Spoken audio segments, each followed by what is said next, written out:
దేవుని పరిశుద్ధ నామమునకే ఘనత మహిమ ప్రభావములు కలుగునుగాక. కూడి వచ్చిన మీ అందరికీ యేసు ప్రభు వారి శక్తిగల నామంలో నా ప్రేమాభివందనాలు. ఈరోజు ఆరాధన వర్తమానానికే 84వ కీర్తనను మార్చి చదువుకుందాం. కీర్తనలు 84. సైన్యములకు అధిపతి వగు యెహోవా, నీ నివాసములు ఎంత రమ్యములో! యెహోవా మందిరావరణములను చూడవలెనని నా ప్రాణము ఎంతో ఆశపడుచున్నది. అది సొమ్మసిల్లుచున్నది. జీవము గల దేవుని దర్శించుటకు నా హృదయమును నా శరీరమును ఆనందముతో కేకలు వేయుచున్నవి. సైన్యములకు అధిపతి వగు యెహోవా, నా రాజా, నా దేవా, నీ బలిపీఠమునొద్దనే పిచ్చుకలకు నివాసము దొరికెను. పిల్లలు పెట్టుటకు వానకోవెలకు గూటి స్థలము దొరికెను. నీ మందిరమునందు నివసించువారు ధన్యులు, వారు నిత్యము నిన్ను స్తుతించుదురు. నీ వలన బలమునందు మనుషులు ధన్యులు, యాత్ర చేయు మార్గములో వారికి అతి ప్రియములో. వారు బాకాలోయలో బడి వెళ్ళుచు దానిని జలమయముగా చేతురు. తొలకరి వాన దానిని దీవెనలతో కప్పును. వారు నానాటికి బలాభివృద్ధి నొందుచు ప్రయాణం చేయుదురు. వారిలో ప్రతివాడు సియోనులో దేవుని సన్నిధిని కనబడును. యెహోవా, సైన్యములకు అధిపతి వగు దేవా, నా ప్రార్థన ఆలకింపుము. యాకోబు దేవా, చెవియొగ్గుము. దేవా, మా కేడెమ దృష్టించుము.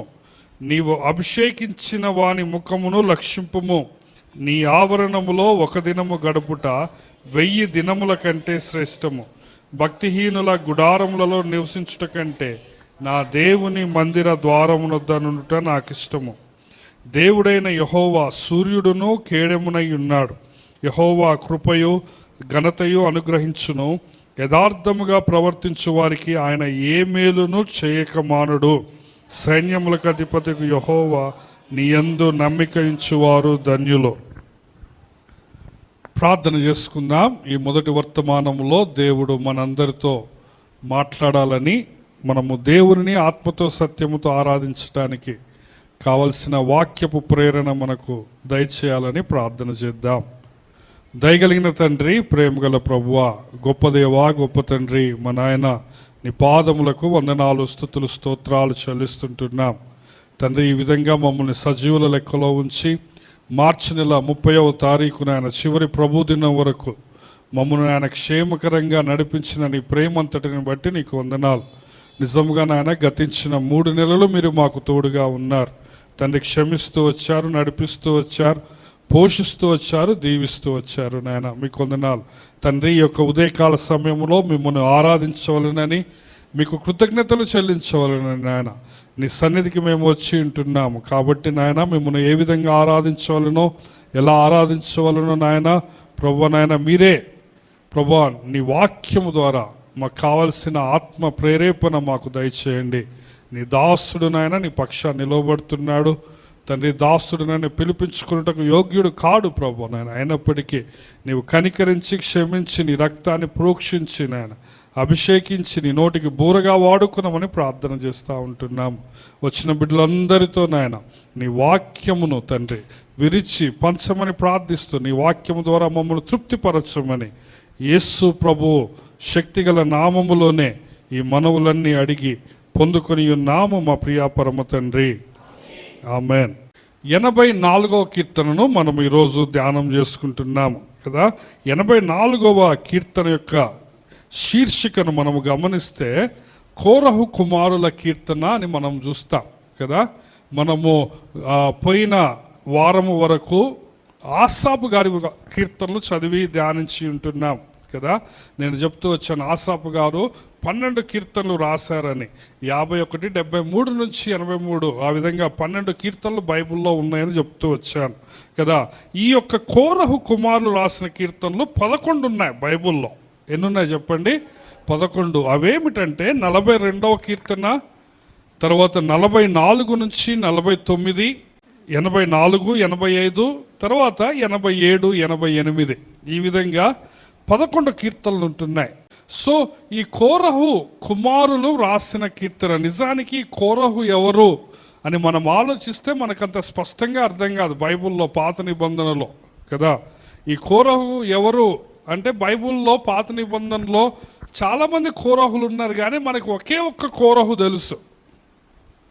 ఆయనే సంఖ్యాకాండం 16వ అధ్యాయంలో మనం చూస్తాం కదా. చాలా ఫేమస్ కోరహు. ఆయన ఫేమస్ ఎందుకు అయ్యాడంటే చాలా అవిధేయతకు, దేవుని మీద తిరుగుబాటు చేయటం వల్ల ఫేమస్ అయ్యాడు. మంచి కారణాలతో ఫేమస్ కాలే ఆయన. కోరహు అనే ఆయన సంఖ్యాకాండం 16వ అధ్యాయాన్ని గమనిస్తే గొప్ప తిరుగుబాటు చేస్తాడు మోషే నాయకత్వం మీద. మోషేని అనరాని మాటలు అంటాడు, మోషే అహరోనులు కదా. మోషే యొక్క అభిషేకాన్ని ఛాలెంజ్ చేస్తాడు, మోషే యొక్క నాయకత్వాన్ని ఒప్పుకోడు. మేము కూడా నాయకులమేగా, మేము కూడా అభిషేకించబడిన వారమేగా అన్నట్లు మాట్లాడతాడు కదా. ఆ విధంగా కోరహు ఆ యొక్క గుంపును లీడ్ చేస్తాడు. ఆ గుంపులో ప్రాముఖ్యంగా 3 ఉంటారు, దాతాను, అబిరాము, తర్వాత కోరహు కదా. చూస్తారా వచనాలు, సంఖ్యాకాండం 16వ అధ్యాయం. ఈ అధ్యాయం అంతా మీరు ఇంటికి వెళ్ళిన తర్వాత చదువుకోండి. ఇక్కడ 3 మనుషులు ఉంటున్నారు, కోరహు, దాతాను, అబిరామ్ కదా. ఈ 3 మనుషుల్లో లీడర్ కోరహుగా మనం చూస్తున్నాం, ఎందుకంటే కోరహు పేరు మొదటి కనపడుతూ ఉంటుంది. కోరహు నిజానికి లేవి వంశస్థుడు, యాజకులకు కదా, అంటే మందిరము పరిచర్య చేసే కహాతు సంబంధించిన కాహాతు మనవడు అని మనం చూస్తాం. లేవికి ముని మనవడు అని కదా. కాహతీయులు ప్రాముఖ్యంగా మందసాన్ని మోసేవాళ్ళు. అంత గొప్ప ధన్యత కలిగిన కాహతీయులలో పుట్టినవాడు కోరహు. కానీ మోషే మీద ఒక 250 మందిని పోగేసుకొని తిరుగుబాటు చేస్తాడు. స్టోరీ షార్ట్గా చెప్తున్నాను. తర్వాత మోషే రేపు మీరు ధూపార్తులు తీసుకుని రండి, దేవుడు ఎవరిని అంగీకరిస్తారో చూస్తానంటే, దేవుడికి ఎక్కడ లేని కోపం వస్తుంది. ఈ యొక్క కోరహు, దాతాను, అబిరాములు భూమి నెరవిడిచి మృంగివేయబడటం వల్ల చనిపోతారు. భూమి నోరు తెరిచి వాళ్ళని మృంగివేసిందట. అంటే భూకంపంలో నశించిపోయినట్లు మనము చూస్తాం. చూడండి కింది వచనాల్లో 31వ వచనము, అతడు ఈ మాటలన్నీ చెప్పి చాలించగానే వారి క్రింది నేల నెరవేర్చెను. భూమి తన నోరు తెరిచి వారి కుటుంబములను, కోరహు సంబంధులని, వారి సమస్త సంపాద్యమును మింగివేశాను కదా.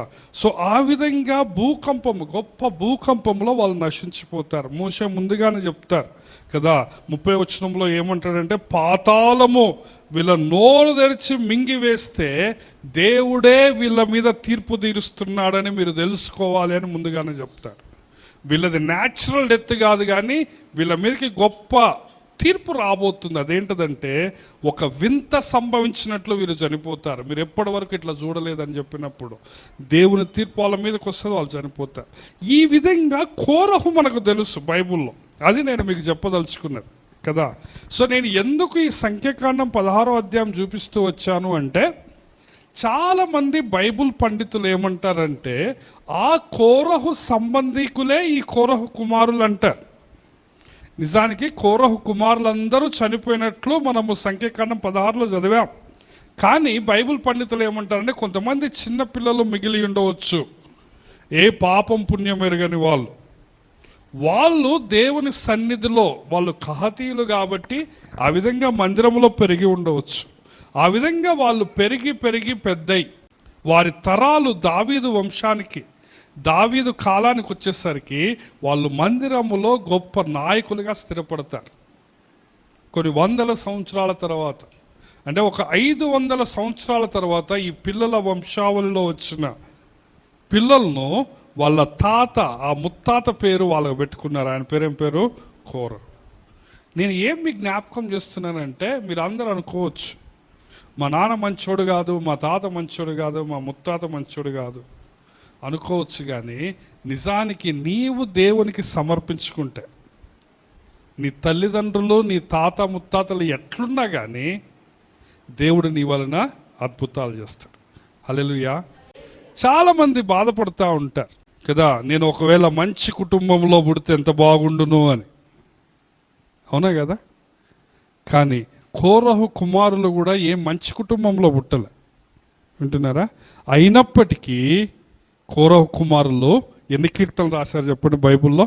11 కీర్తనలు రాశారు. చూసారా?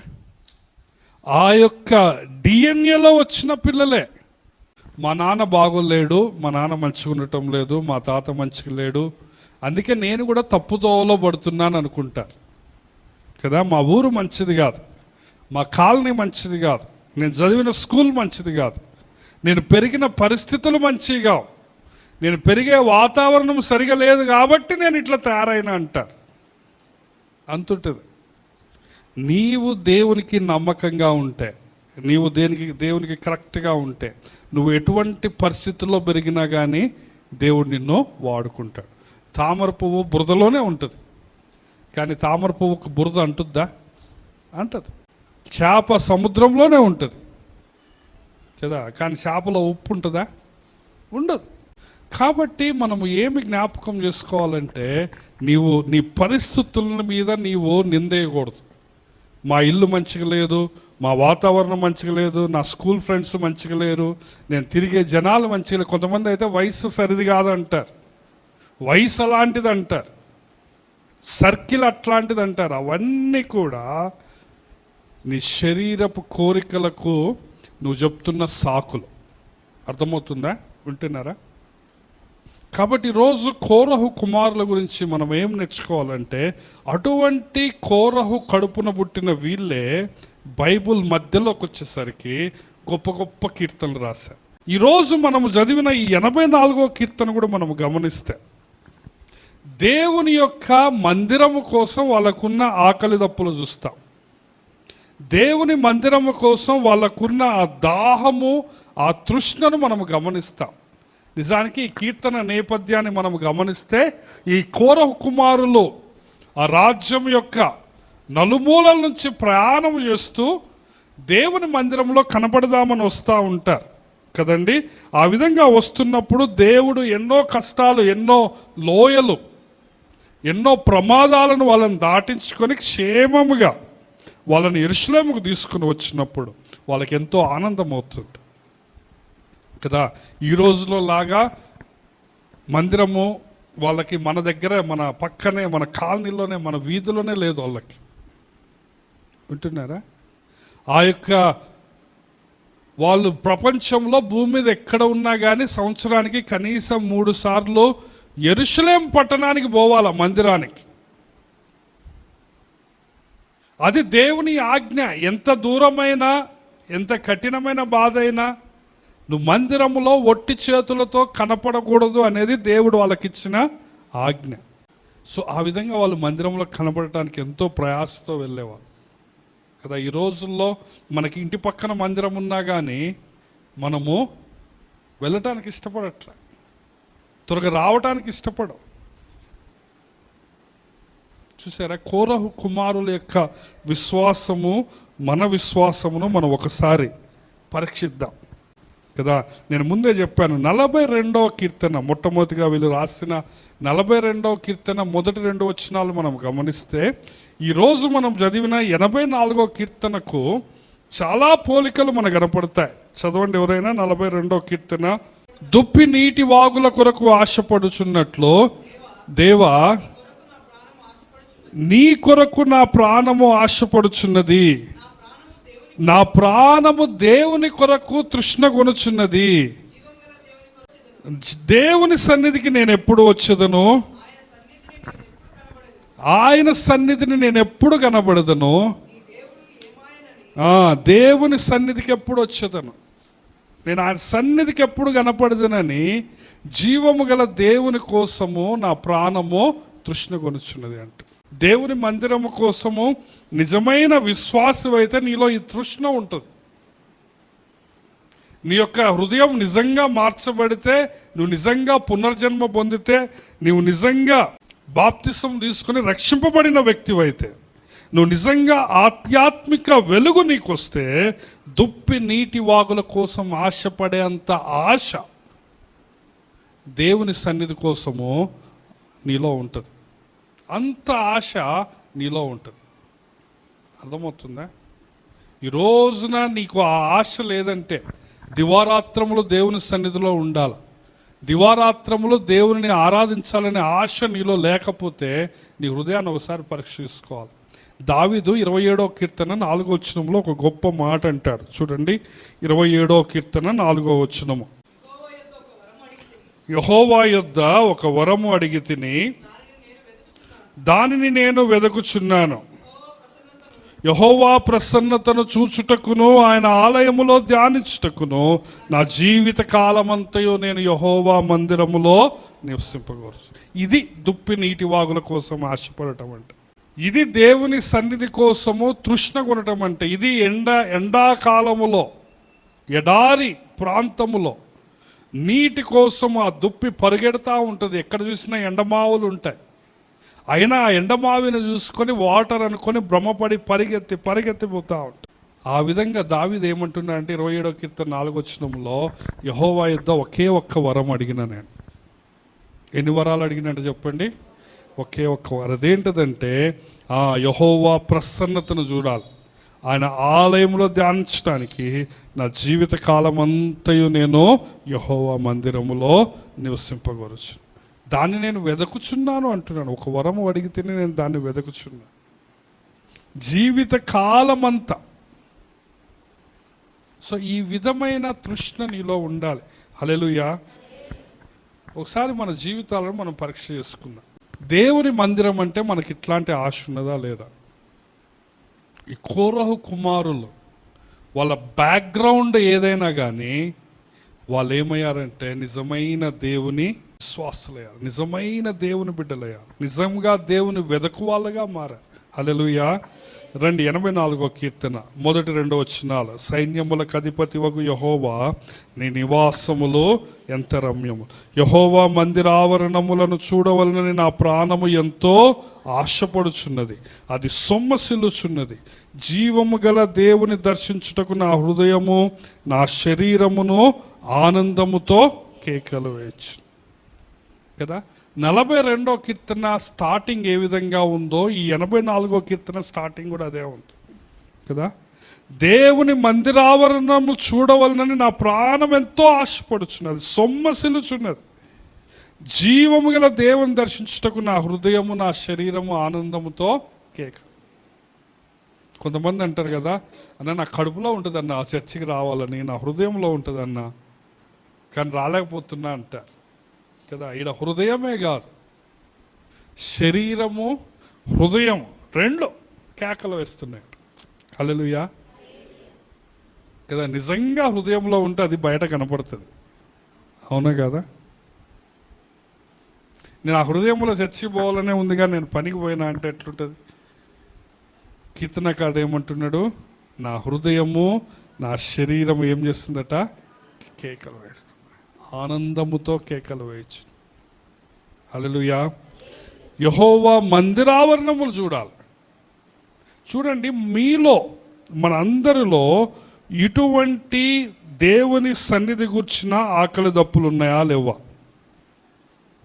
నేను చెప్తుంటున్నాను, నిజంగా నీలో దేవుని పైన విశ్వాసం ఉంటే నువ్వు ఆయన మందిరంలో ఉండాలని కోరుకుంటావు. హల్లెలూయా. ఈ రోజున చాలామంది మందిరం అంటే, దేవుని సన్నిధి అంటే ఏమాత్రం భయం లేదు, ఏమాత్రం భక్తి లేదు. 1వ వచనం, సైన్యములకు అధిపతి వగు యెహోవా నీ నివాసములో ఎంత రమ్యం. నిజానికి ఆ రోజుల్లో సొలొమోను మందిరము కట్టించేంత వరకు మందిరము, ప్రత్యక్ష గుడారము చాలా చాలా సింపుల్గా ఉండేది. ముఖ్యంగా దావీదు కాలంలో మందిరం ఏమంతా ఆకర్షణీయమైనదిగా లేదు. ఒక సింపుల్ గుడారములో దేవుని మందసం ఉన్నది. మన నిజానికి మందిరం అంటే ఈ రోజుల్లో మనము గూగుల్లో కొడితే చాలా మంచి సుందరమైన మందిరాలు కనపడతాయి. వింటున్నారా? సోలొమోన్ టెంపుల్ అని కనపడితే ఆ బంగారముతో కప్పబడిన ఆ డూమ్ ఉంటుంది పైన. సో దేవా నీ నివాసములు ఎంత రమ్యములంటే ఆ కీర్తనకారికి నిజంగా ఆ యొక్క బిల్డింగ్ స్ట్రక్చరు, ఆ యొక్క ఆర్కిటెక్చరు చూసి మురిసిపోయి అనడం లేదు. దేవుని ప్రత్యక్ష గుడారం మనం గమనిస్తే బయటంతా ఆ యొక్క తెరలే ఉంటాయి, కానీ లోపల మందసము, గంగాళం అంటున్నా, దీపవృక్షము, రొట్టెల బల్ల, ఇవన్నీ కూడా బంగారంతో కప్పబడి ఉంటాయి. కానీ బయటికి చూసినప్పుడు అదంతా బ్యూటిఫుల్గా ఉండదు. కానీ అక్కడ మందిరము అంటే, దేవుని నివాసము అంటే ఈ కనపడే ఈ యొక్క బిల్డింగ్ కాదు. ఎంత రమ్యములు అని దేనిని అంటున్నాడో తెలుసా? దేవుని యొక్క సన్నిధి. హల్లెలూయా. అది మనం గుర్తించాలి. నువ్వు మందిరానికి ఎందుకు రావాలి అంటే దేవుని సన్నిధిని అనుభవించడానికి రావాలి. రమ్యమైన ఆయన సన్నిధిని అనుభవించడానికి నీవు ఆయన సన్నిధికి రావాలి. ఆ దేవుని సన్నిధి యొక్క విలువను నువ్వు గుర్తించాలి. ప్రియమైన దేవుని బిడ్డలారా, ఈ రోజుల్లో చాలామంది మందిరానికి ఎందుకు వస్తున్నారా అంటే అదొక ఆచారం అయిపోయారు, అదొక మతములో ఒక ప్రక్రియ అయిపోయారు. కానీ నువ్వు మందిరానికి ఎందుకు రావాలి చెప్పండి? దేవుని సన్నిధిని గుర్తించాలి. హల్లెలూయా. సో 3వ వచనము 4వ వచనంలో మనం గమనిస్తే, మందిరంలో ఉన్నట్ట కొన్ని పక్షులు గూళ్ళు పెట్టుకుంటున్నాయట కదా, అవి నిత్యము నివాసం చేస్తున్నాయట 3వ వచనంలో. కాబట్టి వాటిని బట్టి కీర్తనకారుడు అసూయపడుతున్నాడు. అవి ఎంత లక్కీ అనుకుంటున్నాడు కీర్తనకారుడు కదా. సైన్యములకు అధిపతి ఒక యెహోవా, నా రాజా, నా దేవా, నీ బలిపీఠమునొద్దనే పిచ్చుకలకు నివాసము దొరికాను, పిల్లలు పెట్టుటకు వాన కోవెలకు గూటి స్థలము దొరికాను. నీ మందిరమునందు నివసించువారు ధన్యులు, వారు నిత్యము నిన్ను స్తుతిస్తారు. ప్రియమైన దేవుని బిడ్డలారా, కీర్తనకారుడికి ఏమనిపిస్తుంది అంటే, తను ఎంతో దూరము నుంచి ప్రయాణం చేస్తూ ఒక వారం రోజులు ప్రయాణం చేసి మందిరంలోకి వచ్చాడు. మందిరంలో ఒక పిచ్చుక గూడు కనపడ్డది. సో కీర్తనకారుడు ఈ యొక్క కీర్తన, ఈ యొక్క పోయం రాస్తూ, ఈ యొక్క పోయట్రీ స్టైల్లో ఏమంటున్నాడంటే, ఆ పక్షులు, ఆ పిచ్చుకలు చూడు ఎంత లెక్క అంటున్నారా. ఎందుకు? అవి నిత్యము 24 గంటలు ఎక్కడున్నాయి? అవి దేవుని స్థలంలో, దేవుని మందిరంలో.